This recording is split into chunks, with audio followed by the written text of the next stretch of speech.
NIA में मुझे लगता है जो सबसे कॉम्प्लिकेटेड या टेक्निकल चीज है वो है ज्यूरिडिक्शन। अगर मैं बात करूं कि मैं ये वीडियो जब बना रहा था तब मैं उससे पहले मेरे पास कई सारे स्टूडेंट्स आए और हर स्टूडेंट का एक ही सवाल था, सर मुझे नहीं समझ में आ रहा कि ज्यूरिडिक्शन कैसे क्या होता है, कि कौन से कोर्ट में कहां जाएं। उसके पीछे टेक्निकल रीजन ये कई सारी अमेंडमेंट्स और अमेंडमेंट्स के अलावा कई सारे केसेस आए और केसेस में हर बार अलग कर दिया गया, कभी कोई और जुडिक्शन बताया कभी कुछ और।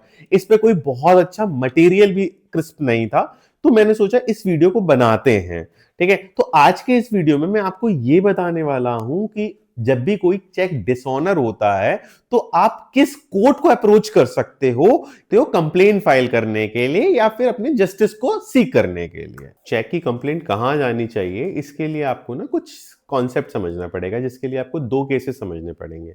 सबसे पहले केस आया के भास्करन का केस। 1999 में एक केस आया था जिसमें उन्होंने ये कहा कि आप कहीं पर भी के डिसऑनर के लिए आप कंप्लेंट फाइल कर सकते हो, चाहे चेक जहां लिखा गया हो, चाहे जहां प्रेजेंट किया गया हो, या जहां से कलेक्शन ड्रॉ किया हो, या फिर जहां ड्रॉर रहता हो, कहीं पर भी कर सकते हैं। उसने 4-5 ज्यूरिडिक्शन दे दिए और बड़ा ओपन रखा। अब के भास्करन के केस की वजह से एक टेक्निकल प्रॉब्लम आ गई। इतने मल्टीपल ज्यूरिडिक्शन कर देने से कोई भी केस कहां इंस्टीट्यूट हो रहा है कहां नहीं हो रहा है उसकी कोई अकाउंटेबिलिटी नहीं रह गई।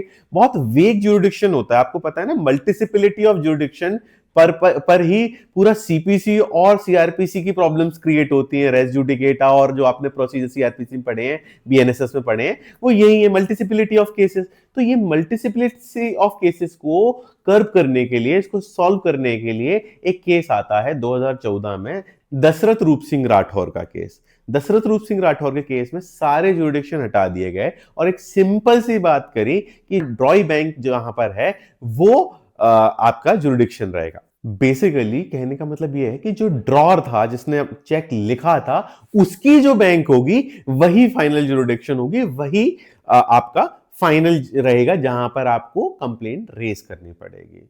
इसके बाद 2015 में एक अमेंडमेंट आता है जो फिर से कुछ चेंजेस लेके आता है, जो थोड़ा और साधारण बनाता है। 2015 का जो अमेंडमेंट आया उसमें इन्होंने एकदम क्लैरिटी दे दी कि देखिए सर, जब भी कोई, जैसे मैंने एक चेक लिखा है, अगर आपको मैंने चेक लिख के भेजा और आपने अपने बैंक में जाके सबमिट कर दिया और अकाउंट में ही पैसा ले लिया, तो वो जो है बैंक, जो आपकी बैंक है, वो भी एक ज्यूरिडिक्शन क्रिएट करती है, वो भी अपने आप में एक वैलिड प्लेस है टू फाइल अ कंप्लेंट। इसके अलावा आपने चेक अगर मेरे ही अकाउंट में, यानी कि मुझे ही दे, मेरे ही बैंक में रखा, ड्रॉर की बैंक में ही रखा, और आपने कहा कि मुझे अदरवाइज पैसा दीजिए, मेरे अकाउंट में नहीं, चेक मतलब कैसे भी कैश के तौर पे ले लीजिए, तो वो भी एक ज्यूरिडिक्शन क्रिएट रहेगा। और सिंप्लीफाई करूं तो कहने का मतलब यह है कि जब भी कोई व्यक्ति चेक लिख रहा है उसकी बैंक से अगर आप डायरेक्ट कैश में पैसा लेना चाहते हो उसकी बैंक से, तो वो तो रहेगा ही रहेगा, वो तो आपका ज्यूरिडिक्शन रहेगा ही रहेगा। लेकिन अगर आप उस चेक को अपने अकाउंट में लगाते हो और अकाउंट में ही पैसा लेते हो, तो जो आपका बैंक है वो भी ज्यूरिडिक्शन है। सपोज कीजिए कि आपका बैंक भोपाल में है और मेरा बैंक दिल्ली में है, तो मेरा दिल्ली वाला तो पहले ही दशरथ रूप सिंह राठौर ने कह दिया था कि आप मेरे बैंक को ज्यूरिडिक्शन बना सकते हो। 2015 का अमेंडमेंट ये कहता है कि अगर आप अपने अकाउंट में ले रहे हो भोपाल वाली बैंक में, तो भोपाल वाला बैंक भी है ना, वो भी एक वैलिड ज्यूरिडिक्शन क्रिएट करेगा।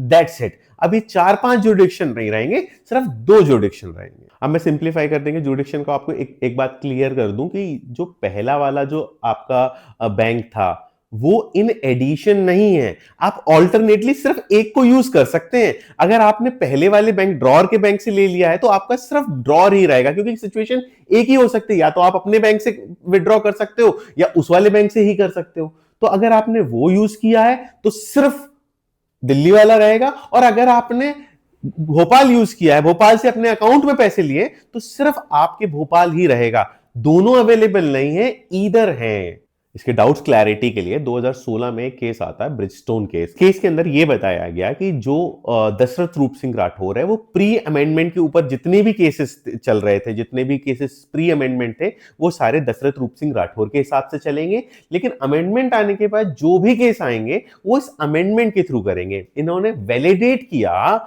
उस अमेंडमेंट को, ये कहते हुए कि ये ऑल्टरनेटिव ज्यूरिडिक्शन हो सकते हैं, होने चाहिए।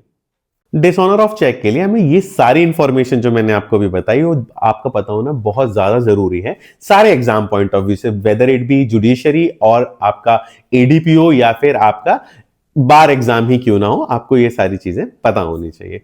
Take care, keep following NISR।